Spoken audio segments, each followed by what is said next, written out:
ETF index mutual funds నేర్చుకుని stock మార్కెట్లో రాణించాలనుకుంటున్నారా? వెంటనే ఈ నెంబర్కి కాల్ చేయండి.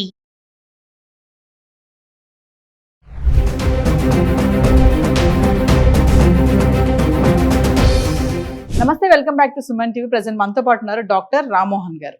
నమస్తే సార్.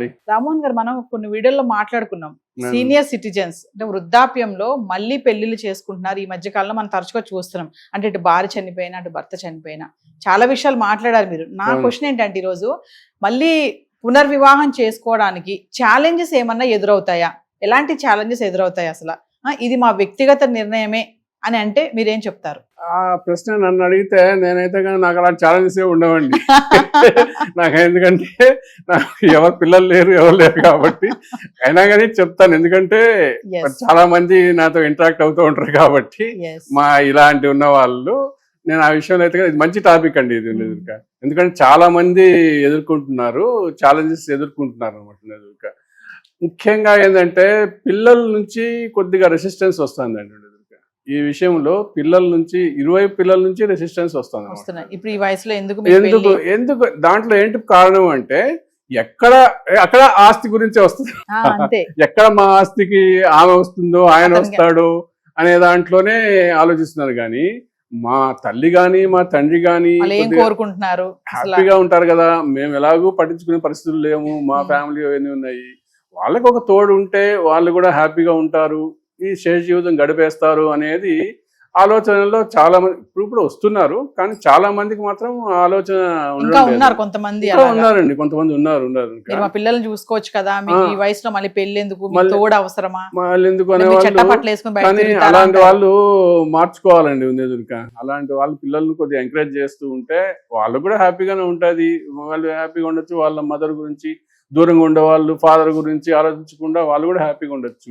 ఇక్కడ ఒకటే ఉందనుకోండి, ఇది వాళ్ళ మదర్ కానీ ఫాదర్ కానీ ఎవరైనా ఒకరే ఉన్నారు, ఏమైందో దూరం ఎక్కడో ఉంటారు. వాళ్ళు దగ్గర ఉన్న వాళ్ళే ఒక దూరం ఉన్నప్పుడు ఎక్కడో ఉంటారు. వాళ్ళకి ఏమైందో ఎలా ఉంటున్నారు. ముఖ్యంగా ఎక్కువ వయసుకు వచ్చే కొద్దీ చాలా ప్రాబ్లమ్స్ వస్తుంది. నేను ఈ మధ్య గమనించింది ఏంటంటే, మా దగ్గరనే ఒకరు ఇట్లే ఉన్నారు. ఇక్కడిక్కడే ఉంటారు, దూరంగా లేరు. కానీ ఆయనకు బాగలేనప్పుడు ఆమె ఎంత సేవ చేసిందో, దగ్గరుండి పాపం 10 రోజుల వరకు కూడా సేవ చేస్తుంది. అలాంటి పరిస్థితి తోడు ఉందామని వచ్చింది కదండి.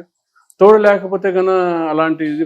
అందువల్ల ప్రతి ఒక్కరూ కూడా అలా ఆలోచనలో చేసుకోవాలండి. ఇంకా ఈ మధ్య ఏంటంటే కొంతమంది వీళ్ళు కూడా కొద్దిగా ఆలోచన ధోరణి మార్చుకోవాలండి. తోడు కావాల్సిన వాళ్ళు నాకు అవి కావాలి ఇవి కావాలా అనేది పెట్టుకోకుండా అది మెయిన్ ఎందుకంటే నాకు ఈ మధ్య అంటే మన సుమన్ టీవీలోనే చూసి ఒక అభిమాని కాల్ చేశారండి నాకు.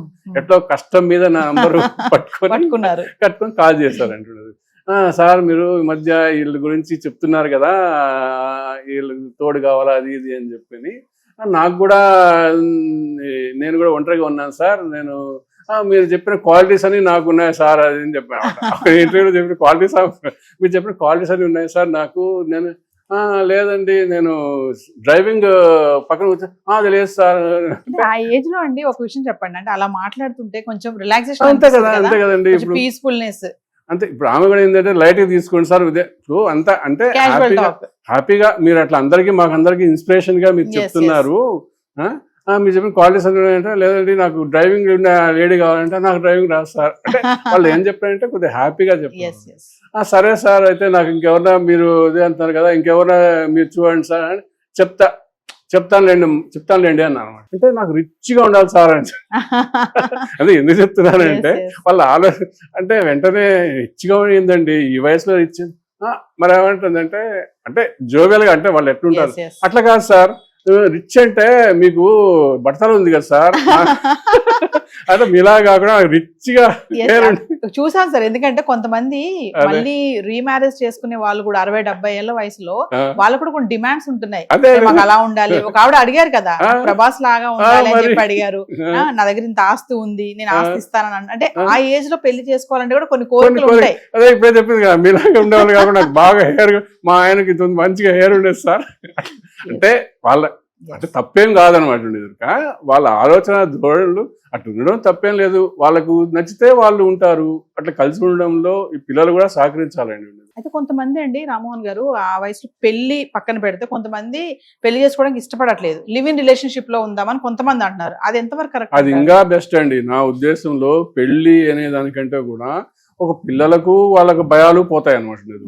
ఆ భయాలు మా తండ్రికి ఏమవుతుందో, మా తల్లి నా ఆశ విక్కుట అట అని లేకుండా, ఇప్పుడు తల్లులు కూడా బాగా ఆస్తి సంపాదించుంటున్నారు, తండ్రులే కాదు.